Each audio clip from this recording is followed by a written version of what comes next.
This is the untold story of Phyllis Linda Hyman.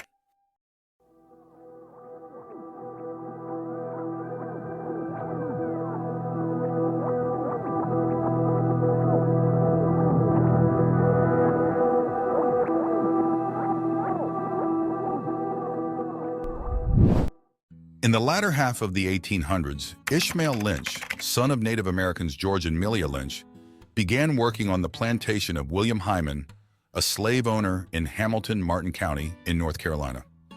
William Hyman enforced a policy requiring the Native Americans on his land to adopt his surname, leading Ishmael to become Ishmael Hyman.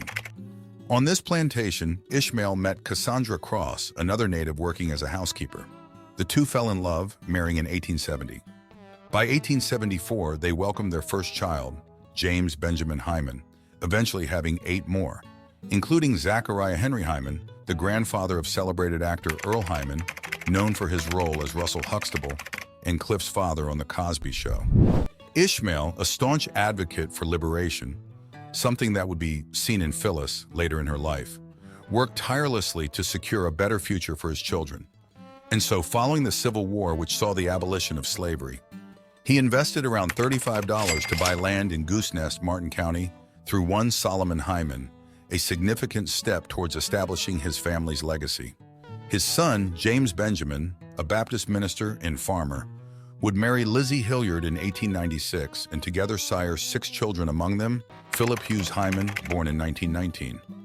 In the late 1930s, facing unimproving conditions in North Carolina, Philip Hyman and 2 of his brothers migrated north, eventually settling in Philadelphia.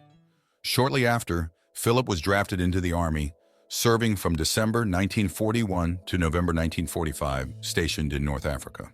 Returning to Philadelphia, he began working in his brother's barbershop, and while in his adventures met Louise Lively, a waitress at a local nightclub. Louise had faced a tough childhood under the hands of her mother, and was working there in a bid to sustain herself.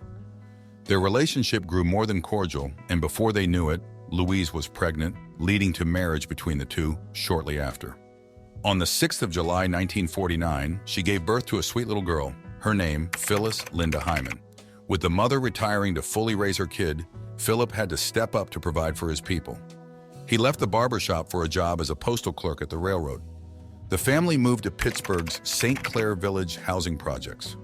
Rapidly expanding their family, they faced severe challenges. Louise fell into chronic depression, exacerbated by the birth of 2 more children in quick succession, forcing them to give their youngest to family friends as they were unable to cope. Surprisingly, the couple went on to add 4 kids, totaling 7 in number, something that did more harm to the already ill Louise.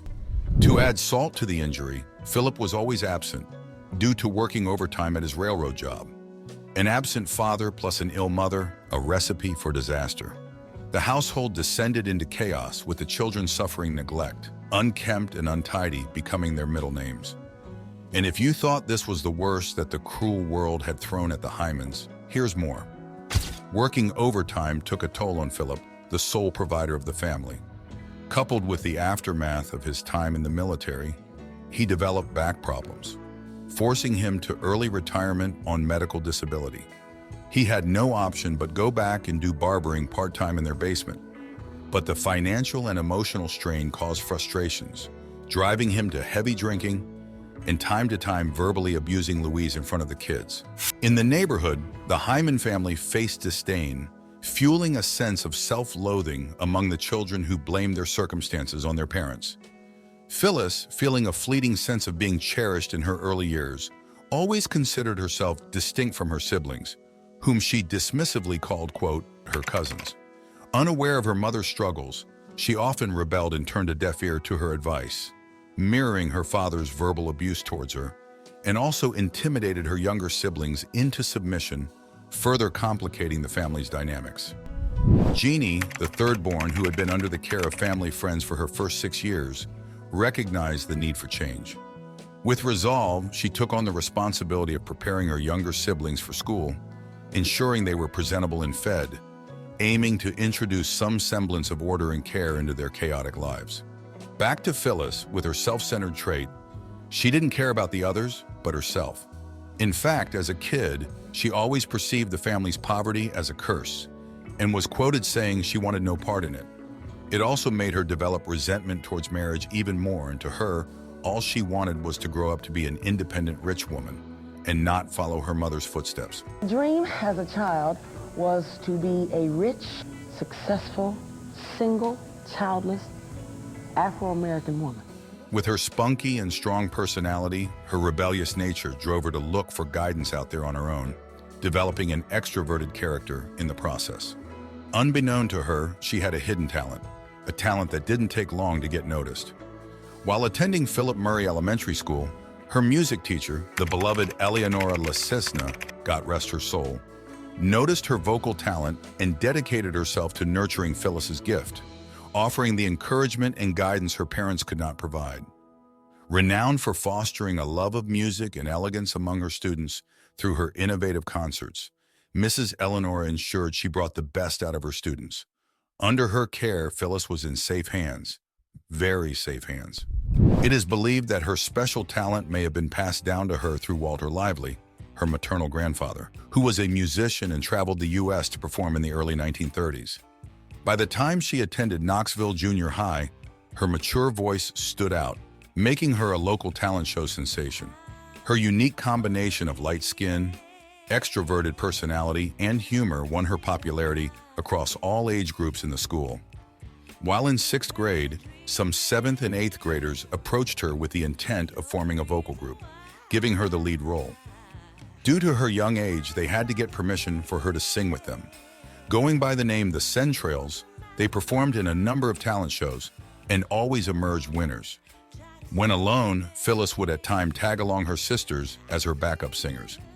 Music, initially just a special skill for Phyllis, took on new meaning after she was inspired by Nancy Wilson's voice on the radio.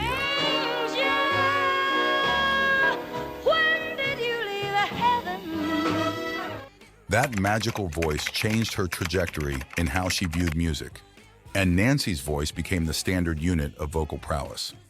Phyllis also sang with the prestigious Pittsburgh All-City Choir and worked as a backup singer at Steel City Records. Joining Carrick High School after, her popularity soared. She became a member of the Student Council, the Human Relations Club, intramurals, and of course, the choir. Her music teacher, David Tamburai, recognized her talent immediately and decided to take a special interest in her to the extent of offering her extra lessons. To him, she was a natural. Fast forward in 1967, she managed to graduate and immediately joined a trio group called the Sounds of Ebony, marking the beginning of her professional musical journey. Around this time, David Tamburai, Phyllis's former music teacher at Carrick High, landed a position at the Robert Morris Business College and was tasked with establishing a music department for its transition to a fully accredited state university. Recognizing Phyllis's talent, he ensured she received the college's inaugural music scholarship. Meanwhile, back home, things went back to worse. Her father left, deeply affecting her mother. Phyllis's strict maternal grandmother stepped in, but her presence only intensified their mother's depression. During this tumultuous time, Phyllis decided to move out to live independently. Joining college was not something Phyllis was well prepared for. Her social life, marked by drinking and smoking weed, clashed with her academic and musical commitments. Her teacher, Tamburai, tirelessly supported her, to the extent of securing her performance opportunities at prestigious jazz clubs like the Lowendy Club and Crawford Grill, where she impressed. Her talent was undeniable, well as observed from those around her, who believed she was destined for greatness as a vocalist. But Phyllis was always in doubt of her potential and just wanted to do things her heart wanted. It didn't come as a surprise when she dropped out of college after just 1 year in and momentarily stepped away from music for a clerical job at General Electric and later as a secretary at Westinghouse and followed by neighborhood legal services.